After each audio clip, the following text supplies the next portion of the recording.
ang anomalya kaugnay sa pondo ng Caloocan. Yes. Meron po kayong ipinail na kaso laban sa isang kapwa politician. Well, actually, itong huling pinail ko, ipinail na rin sa kanya dati yan, ng ombudsman mismo. E na-discover namin, meron, so nirepile ko. At I'm hoping na mabigyan ng aksyon ng ombudsman. Tukuyin po natin. Kasi itong kalaban ko, yung congressman ng First District, si Oka Malapita. Very clear kasi hawak ko lahat yung ebidensya o yung findings ng COA na sinasabing yung ginawa nila ay irregular at illegal. Tanong na diretso, matagal na pong nangyari ang issue. Pero bakit ngayon lang po kayo nagsalita at nag-file ng kaso? Sapagkat ngayon lang namin nakita. Paano nyo hinaharap ang mga death threats? Death threats kasi parang pangkaraniwan na rin sa akin eh. Sinabi ko naman sa mga anak ko nang pasukin ko politika, ang isang pa ako maaring nasa hukay na. For the city, I'm willing to die. Kasi naniniwala ako na yung tama ay dapat natin ipaglaban. Ano po ang reaksyon at masasabi ninyo sa umiiral na away o sigalot between Vice President Sara Duterte at kay President Bongbong Marcos? Ako sa tingin ko nakaka-apekto sa ating bansa yan. At nakakaya rin naman sa international community. Na first time nangyari na nagkakaroon ng ganung katinding away. Pasensya na po kayo mga national government. Ako po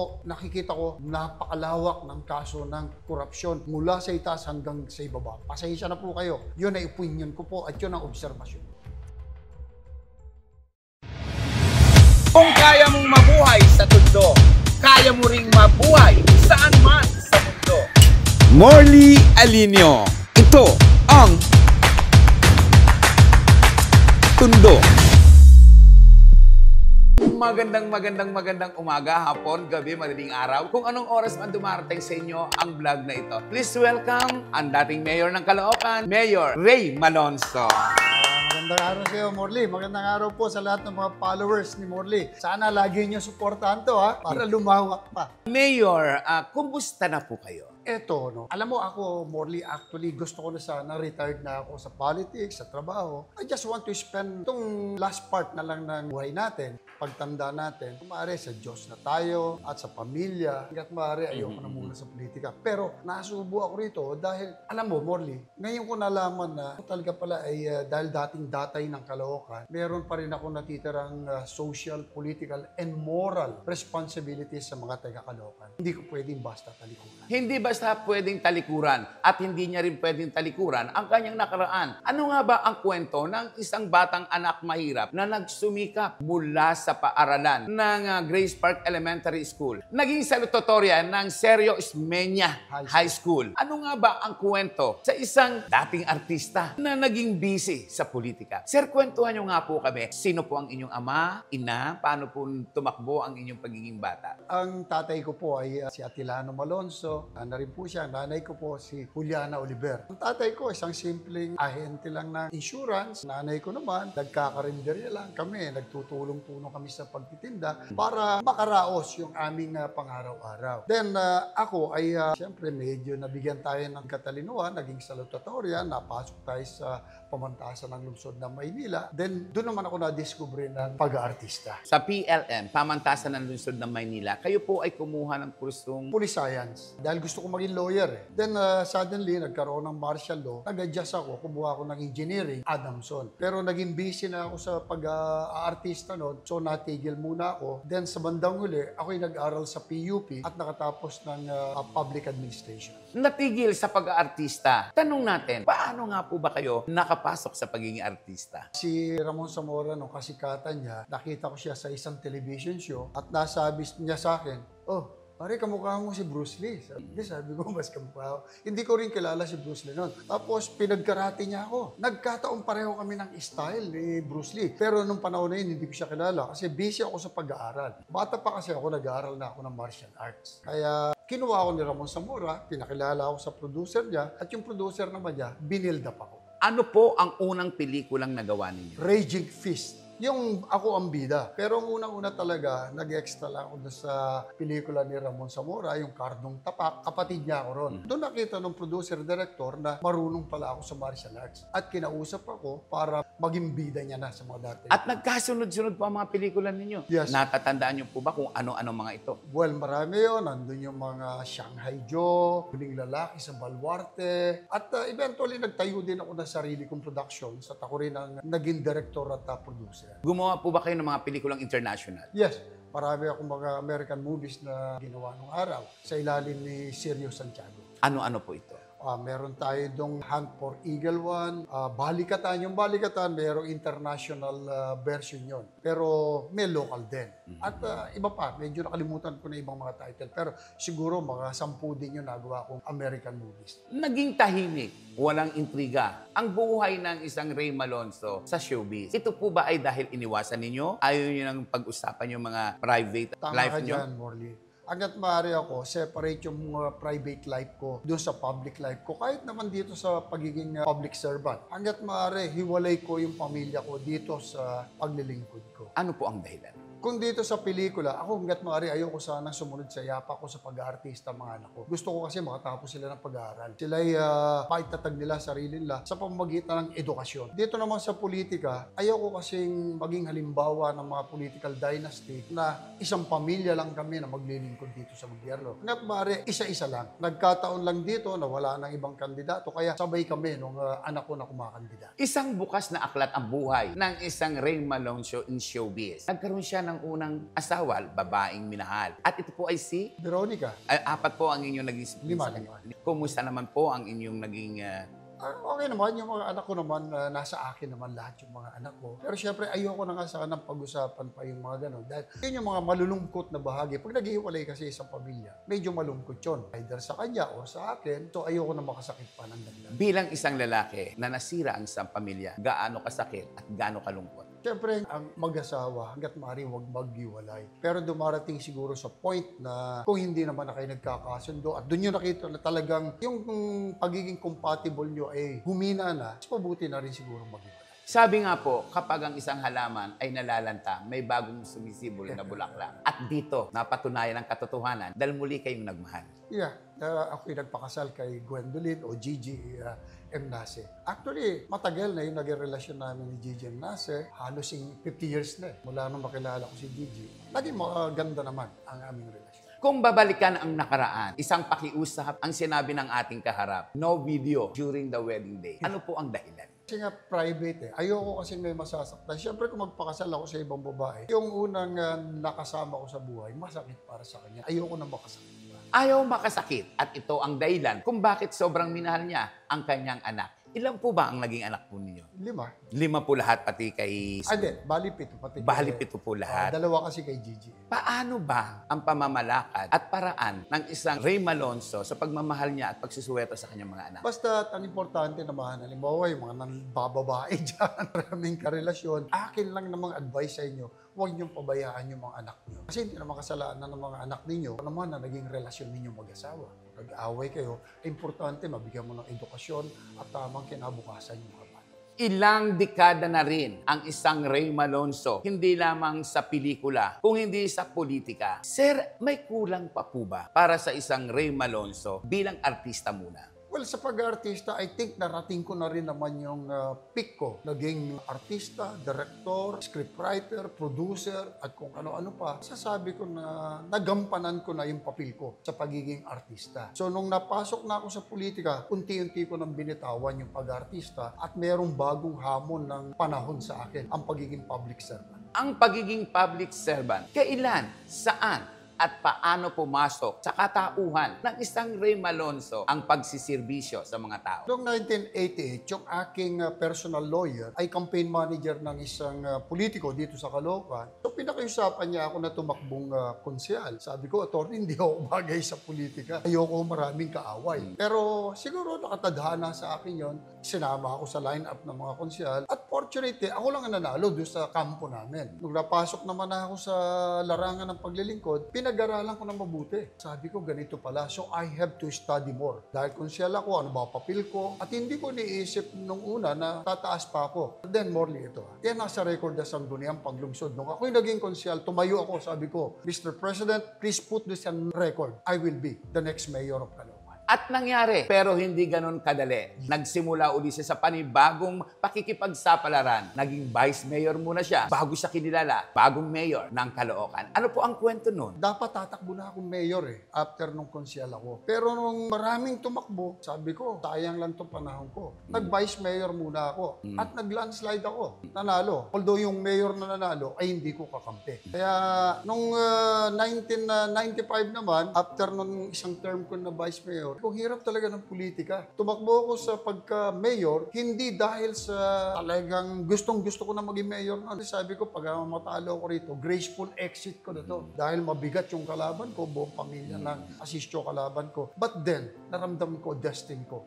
Sabi ko, ako mananalo sa mayor, pagka-mayor. And it happened. Mahaba ang nilakaran, pero hindi natalisod, hindi nasubsob. Tuloy ang pakikipagsaplaran hanggang sa maraming proyektong nagawa ang ating kaharap ngayon. Sir, I heard nagpagawa ka ng isang eskwelahan sa Caloocan na ang layunin ay magkaroon ng libreng paaralan para sa kolehiyo. Yes. Una kong itinatag muna yung Caloocan Science High School. Kasi sa Metro Manila noon, kami lang yung walang Science High School. Nainggit ako. So, tinatag ko yon. Tapos, yung university namin, hindi pa university, yung Polytechnic College. Since ako graduate ako ng pamantasan, ang ginawa ko ay ipinattern ko sa pamantasan ng lungsod ng Maynila, ang University of Caloocan City. Na kung saan ang mga estudyante ay libre dapat, pero quality education. Kaya doon nagsimula yung University of the City of Caloocan at yung Caloocan Science High School. Sa ikatlong termino bilang mayor, ano nga ba ang kwento? Ano nga ba ang katotohanan? Well, yung last term ko, doon ko naman itinayo pa yung ibang mga proyekto ko. Andun yung Caloocan Hospital, yung harapan ng City Hall, nilagyan ko na commercial, pero unfortunately, giniba nila. Itong North City Hall, pambihira kasi to, inayos din natin. Naglagay tayo ng panibagong City Hall dito sa North Caloocan. Ganun din yung Judicial Complex, ay hiwa-hiwala yung korte namin nung araw. Nagtatag ako niyan. At nung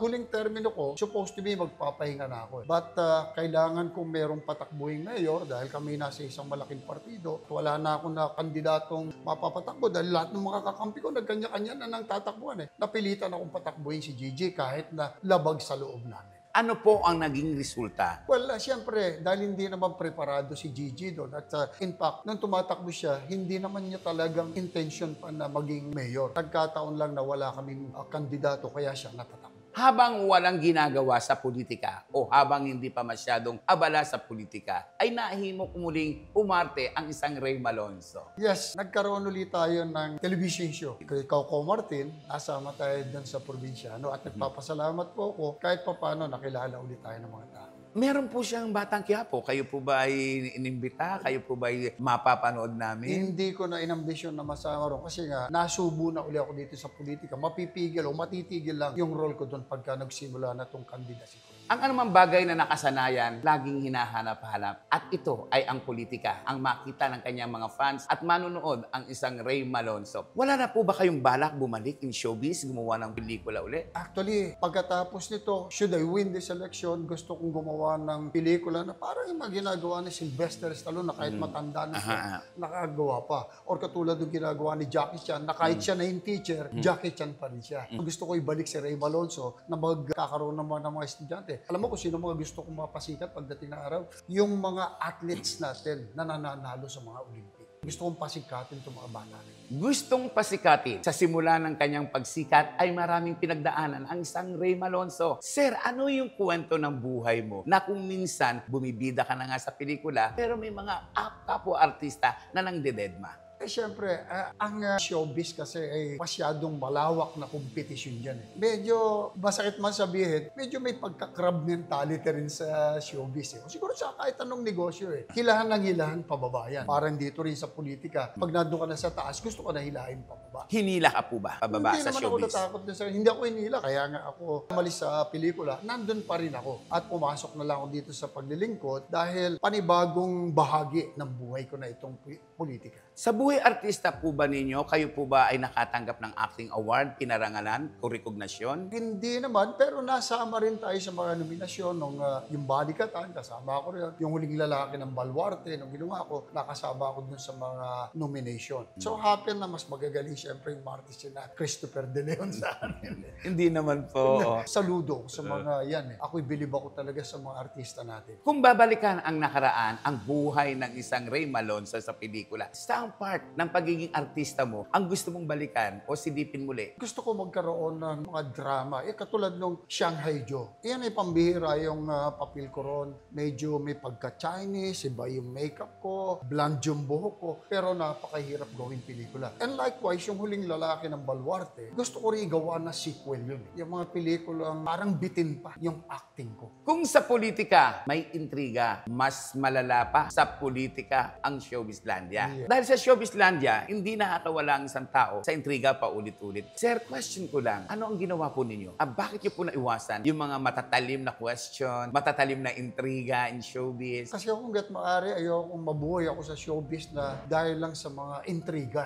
In fact, pati mga leading ladies ko nung maaari, hanggat maaari, ayoko na masyadong sikat eh. Gusto ko yung pelikula ko, ako yung magdadala. Para din sa politika, gusto ko pag pumasok ako sa politika, nakakapagdala ako, hindi ako hatak-hatak pataas ng kung sino kasama ko. Sino po ba ang mga naging leading lady nyo nung mga panahong gumagawa pa kayo ng pelikula? Nandiyan sila Connie Angeles, sila Liz Alindogan, si Marian de la Riva. Although si Marian at saka sila Liz, super popular noong araw. Si Beth Bautista, napakaganda ng mga mukha na yan. Pero una-una, iniwasan ko yung mga eksena ng mga bold noong araw. Kasi yung pelikula ko, pampamilya, hindi pang commercial lang. Walang kissing scene? Meron din, pero pagka merong kissing scene, sinasabi ko sa director, Direk, pwede bang alisin na natin doon, Mare? Mas nahihirapan pa ako sa kissing scene. Pasipahin mo na ako pag suntukin mag-akon, pero ito hirap eh. Sa mga naging leading ladies mo, kay Liz Alindogan, kay Beth Bautista, sino ang mas na-at-is kang makasama sila? Si Marian de la Riva. Kasi si Marian masyadong pines. Tsaka yung image niya kasi noon, hindi naman siya pang kissing scene. Walang kissing scene kasi kay Marian de la Riva. Parang katulad kay Fernando po na wala rin naman yan. Nagkaroon ng bakbakan, nagkaroon ng salpukan sa mga pelikulang aksyon. At isa nga dito, ang isang Ray Malonzo nakipagsabayan sa mga Lito Lapid, Ramon Zamora. Sino-sino po ba yung mga nakasabayan niyo? Actually, si Ramon nauna sa akin. Ang halos magkasabay kami, si Lito Lapid. Siya, ibang klase ng aksyon naman sa kanya. Sa akin, iba rin. Kaya maganda yung naging dating ng mga labanan namin noon. Although, papasalamat po ako nung araw sa Bicol sapagkat nung ako po ay nasa kasikatan ko, tinawag nila akong Bicol Superstar, parang si Nora Honor. At sa probinsya naman, tinatawag nila akong Provincial Superstar kasi mas malakas yung mga pelikula ko sa mga probinsya. Nakasaba niyo halos si Lito Lapid at halos magkapareho ang level ng inyong pagiging action star. Gaano kasarap, gaano kahirap ng mga panahong ikinukumpara na kayo sa isa't isa? Sasabihin ko na napakagaling naman ni Lito Lapid para ikumpara sa akin. Although, ako naman yung martial arts ko, hindi naman din makukuha basta-basta ni Lito Lapid. Yung kasi ako bata pa ako, pinag-aralan ko na yung style na yun. So, yung forma ni Lito at forma ko, magkaiba naman kung tutuusin. Talagang sa akin, martial arts. Nag-aral po ba talaga kayo yan? Yes. Ano po yung mga pinag-aralan niyo? Well, nagsimula ako sa karate, may taekwondo na bandang uli, may judo, may aikido, tsako, kung ano-ano. Kaya lahat halos ng klase ng martial arts ay natutunan. At iyon ang dahilan ng bakit hanggang ngayon, at your age, malakas ka pa rin. Yes. Siguro yung pagiging athlete ko at pagiging disiplinado ko sa aking sarili, sa pagkain, sa pagtulog, sa lahat ay naingatan ko. Wala akong tiyan. Aray ko. Tulad ng dapat asahan, ang anumang pag-uusap, may mga nakaraan at mayroong kasalukuyan. Isang kwento na hindi natin malilimutan ay ang sumambulat noon na kung saan sinabi ng ating kausap ang anomalya kaugnay sa pondo ng Caloocan. Yes. Gusto ko po manggaling po sa inyo, kayo na rin po ang magbanggit ng tao. Gusto ko malaman at ipaalam sa ating mga kababayan, ano nga po ba ang kwento rito? Ako sa totoo lang, ako lang ang mayor ng malinis na nakatapos sa Caloocan. Ako lang yung may clearance sa ombudsman. Kaya wala silang nakitang anomalya sa akin. Siyempre, alam mo sa politika, may mga magpapile ng kaso. Ang importante doon, napatunayan mo lahat na wala kang kasalanan. Kaya sa ngayon po, ako masasabi ko, I'm clean. At yun po ang aking credential na ginagamit dito sa muling pagkandidato. Ayun. Meron po kayong ipinail na kaso laban sa isang kapwa politician. Well, actually, itong huling pinail ko, ipinail na rin sa kanya dati yan, ng ombudsman mismo. But it so happened na dismiss yun dahil yung mga ebidensya hindi na isama nung pa-aproban na doon sa mas mataas sa ombudsman. E na-discover namin, meron, so nirepile ko. At I'm hoping na mabigyan ng aksyon ng ombudsman. Tukuyin po natin. Kasi itong kalaban ko, yung congressman ng First District, si Oka Malapita. Hanggang ngayon po ba, nasa proseso pa rin po ang naturang kaso? Yes, na isinampalan nakasampa pa. niyo? Nakasampa pa kayo sa ombudsman pero hindi pa binibigyan ng aksyon. Ito po ba sinasabi ay bahagi ng political Well, every politician naman, gano'n ang sasabihin pagka pinailan, sasabihin politika lang yan. Pero ako sinasabi ko naman, maaring may politika kung sa tingin ninyo, pero very clear kasi hawak ko lahat yung ebidensya o yung findings ng COA na sinasabing yung ginawa nila ay irregular at illegal. Nando sa report. At yun lang ang pinagbabase. tanong na diretsyo? Matagal na pong nangyari ang issue. Pero bakit ngayon lang po kayo nagsalita at nag-file ng kaso? Sapagkat ngayon lang namin nakita. Nung nag-research kami sa COA, nalaman namin na meron palang ganong findings na hindi isinama doon sa pag-approve o pagdidismiss o hindi pagdidismiss ng kaso. Kaya isinampa namin ulit. Ngayon lang po ba kayo nagsampa ng kaso laban sa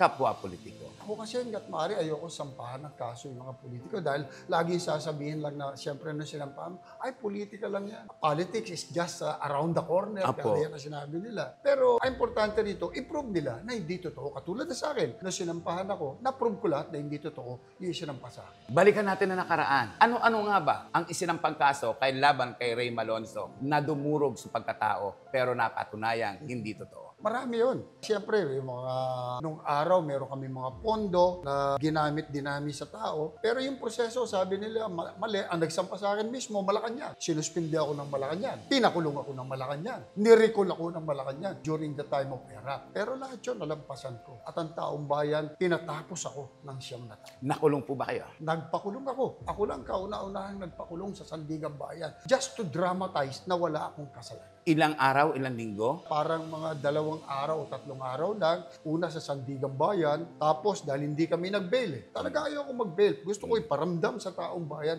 wala kaming kasalanan. Ang nag-bail lang sa akin noon, si dating Presidente Ramos. Kinulong din kami sa City Jail. City Isang Jail araw, ng... Quezon City. Ano po ang nangyari? Na-bail kami ni FBR, pinakawalan kami, tapos after ilang days lang, na-dismiss yung kaso. Ano ang feeling ng isang tumutulong sa bayan, ang public servant, na sa halip na palakpakan ay ikinukulong at pinarurusahan? Part kasi yan eh. Pag pumasok ka sa politika, asahan mo na, marami kang dadaan ng problema at kailangan maging matibay ka. Hindi lang yan demanda o pwedeng mayroon pang pananakot yan, mga paninira, at umiiral na ngayon, ganyan. Isang direktang tanong, gaano ba katibay, gaano ba katapang, at gaano kahanda ang isang Ray Malonzo? Konsyel ako, nasabak na rin ako sa mga paninira, intriga. Pero still, it's on record. Sabi ko sa session hall, Pitis for the city, I'm willing to die. Bakit? Kasi naniniwala ako na yung tama ay dapat natin ipaglaban. Kaya kung talaga may mangyari sa'yo dahil pinakikipaglaban mo yung para sa tama, wala tayong magagawa. Kailangan nating sundan yung yapak ng mga bayani natin. Minsan sa mga desisyon natin, may mga taong nag-a-against. Lagi. Madalas, may mga buwis Lagi buhay. yan. Wala kang gagawin dito sa paglilingkod o even sa buhay mo na wala kang makakakontra. Ang importante lang, pag may kumontra, kaya mong patunayan na mali yung pagkontra nila. Ganon lang kasimple ang aking prinsipyo sa buhay. Paano nyo hinaharap ang mga death threats? Death threats kasi parang pangkaraniwan na rin sa akin eh. Even when I was still the mayor, marami ako natanggap na ganyan. Pero sabi ko, part ng buhay natin yan eh. Kung may mangyari sa atin, wala tayong magagawa. Hindi ka ba natatakot para sa mga anak mo, pamilya mo? Sinabi ko naman sa mga anak ko eh, nang pasukin ko politika, ang isang pa ako eh maaring nasa hukay na. Kaya nga sinasabi ko kanina, hanggat maaari, ayokong sumunod sa yapak ko ang mga anak ko. Kasi sabi ko sa kanila, baka hindi kasing tibay ninyo ang dibdib ko. Baka hindi kasing tibay ng dibdib niyo ang tibay ng dibdib ko. Ayaw mong pasukin ng mga anak mo ang politika, pero parang may nakalusot na isa. Actually, yung isang anak ko pumasok, naging konsehal, at nung tumakbo na siya, nung sumisikat na siya, ay pinilit na siyang ibagsak. In fact, dinimanda rin siya. Ngayon po, kumusta naman po? Tatakbo po ba itong anak nito? Yes. Ano pong pangalan ng Si PJ Malone. si PJ Malonzo? Tatakbo po ba ito? Yes, tumatakbo siya ngayong vice mayor, habang ako naman ay tumatakbong congressman.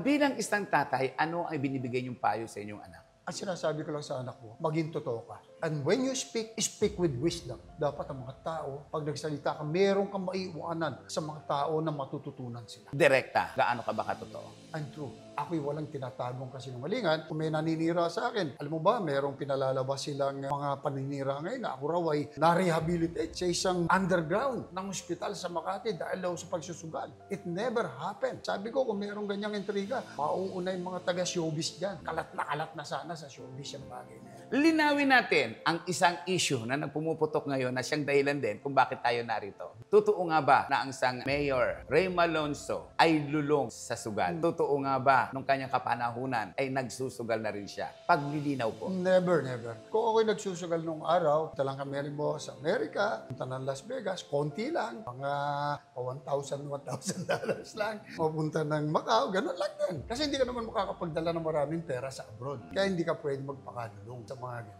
Ba't ini-issue sinyo ang sugal? Kasi wala na silang ma-issue sa akin. Malinis ang track record ko as mayor. Maganda yung mga nagawa ko. So naghahanap sila ng mga issue na eto. Kaya ako sinasabi ko nga po sa inyo, yung mga issue ng pampelikula, tingnan nyo sa mga movie press. Kung meron akong ganyang issue, mauuna na sila kesa sa inyo. So wala naman kayo mga taga-pelikula na nakikitang ganon. Hindi ba? Ibig sabihin, wala. Yon ay part ng mga vlogs nila para siraan ang isang Rey Malonzo. Kapain ko ang dibdib nyo. Buksan ko ang puso ninyo. Yeah. Sa mga ganitong intriga, sa mga ganitong masasakit na salita, ano ang unang ginagawa ng isang Rey Malonzo kapag may mga bira? Wala, dinededma ko lang. Kapag hindi totoo kasi dapat deadma mo eh. Otherwise, the more na pansinin mo yun, magmumukhang totoo. Kaya kung ngiti lang, di patunayan ninyo, sabi ko. Tingnan natin kung yung mga isyong ganyan ay makikita ninyo sa mga Facebook o kahit na sa Google. Kasi kung buksan mo ang Google at meron talaga doon, lalabas na kagad yun.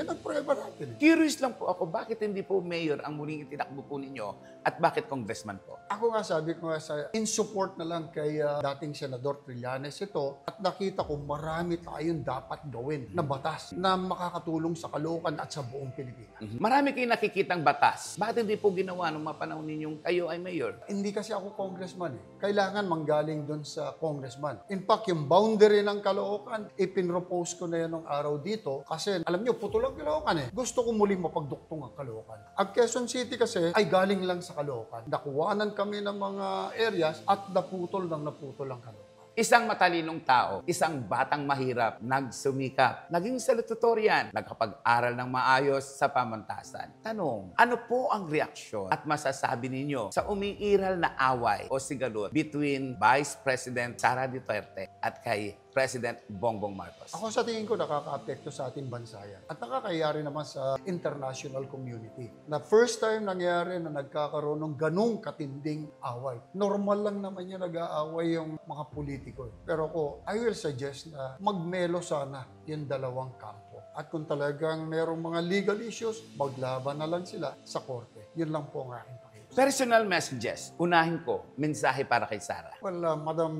Vice President, una po, saludo rin po ako sa inyo. Naniniwala ako na meron kayong pinakikipaglaban, pero sana po, bawasan po natin yung pagiging mainitin ng ulo. Dahil baka yun po naman ang nakakadagdag sa problema. Para naman kay President Bongbong Marcos. Well, ako, natutuwa lang ako Presidente na siya ay kalmante lang. Hindi niya sinasalubong ang init ng ulo ng ating Vice President at pinadadaan niya sa ibang mga opisyalis niya ang pagsagot kay Vice President Sara. Kami po ay mga ordinaryong mamayan. Wala po kami masyadong alam sa kung ano ang tunay na nangyayari sa bandang Pilipinas. Diretso ko pong itatanong sa inyo, kumusta na po ang Pilipinas? Malayo pa. Dapat marami pang programa ang gawin ng ating mga nakaupo sa itaas o yung mga susunod pa. That's why I want to become a congressman. Meron akong mga gustong solution na maitulong para makadagdag sa pagunlad ng bansa natin at makabawas sa mga korupsyon. Gaano ba kalala ang korupsyon? Malaki. Ako nakikita ko malaki ang problema ng korupsyon sa Pilipinas. Pasensya na po kayo mga national government. Ako po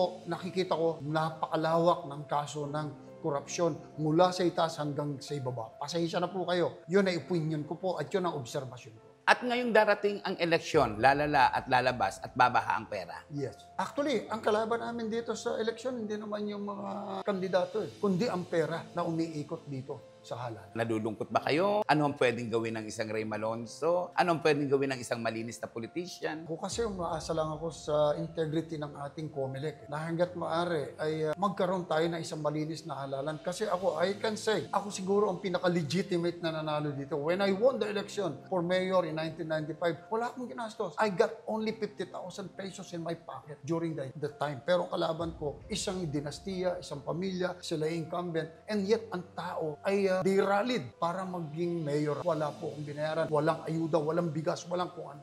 Nanalo po ako. Babalikan natin ang 7 dekadang nakaraan. Sir Ray, dumating ba sa punto ng buhay mo na pinangarap mo ang mag-isang mayor, ang makapagserbisyo sa mga tao? Actually, Morley, no, sabihin ko kasi, hindi ko inasam na maging mayor ako. Except nung naging konsyal na ako, nakita ko ganito pala politika. Kailangan ako dito. Kaya nga sinabi ko sa session nung araw, Mr. President, I will be the next mayor. Doon na ako nagkaroon ng hangarin na maging mayor ng Caloocan. So when I became the mayor of Caloocan, narating ko na yung gusto ko eh. Parang yung goal ko, narating ko. Suddenly, nag-die down na yung kagustuhan ko sa politika. Kaya kung mapansin ninyo, nawala ako ng matagal sa politika eh. Hanggat maaari, ayoko na sana. Pero with my political, social, and moral responsibilities, I have to be back. Yung mga fans po ninyo, yung mga kaibigan yung umaasa na mapapanood kayo sa politika, ano po ang mensahe niyo? Siyempre, mga kaibigan ko po, yung mga dating leaders, alam ko pong meron na kayong ibang pananaw, maaring meron na rin kayong ibang mahal o kaibigan sa politika, maaring yung kalaban namin, naintindihan ko po kayo. Ang importante lang sa akin, ako po'y tumatakbo, ang dala ko lang po ang puso ko at ang utak ko. Ano ba ang puso? Ang puso ko, ang maayos ko, ang Caloocan, maibalik ko dun sa sinimulan namin at maibalik ko sa tamang track itong Caloocan. Ano ba ang utak? Ang utak, yung kaalaman ko. I will say na I can brag a little na mas palagay ko, mas may naintindihan naman po ang utak ko kesa dun sa ibang mga nakaluklok. Punong-puno, siksik-liglig na naman po tayo ngayong araw na ito na kung saan first time po natin nakausap ang isang mayor, dating mayor ng Caloocan na ngayon po ay tatakbo bilang isang congressman. Maraming salamat po, sir. Morley, maraming salamat sa inyo pong mga tagasunod ni Morley. Alawakin po natin ito. Ako, natatakot ako kanina, baka ako ng mga intriga at tanong mo. Pero, ready naman ako in whatever intrigue na itatanong mo sa akin. Kasi wala naman ako tinatago. Sabi mo nga, open na secret ang buhay na Ray Malolos. Maraming salamat po. Ako po si Morley Alinio na nagsasabing kapag nabuhay ka sa Tondo, Mabubuhay ka saan mang panig ng mundo. yun na!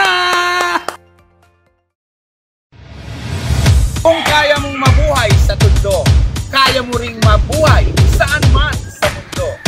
Morley Alinio. Ito ang Tondo.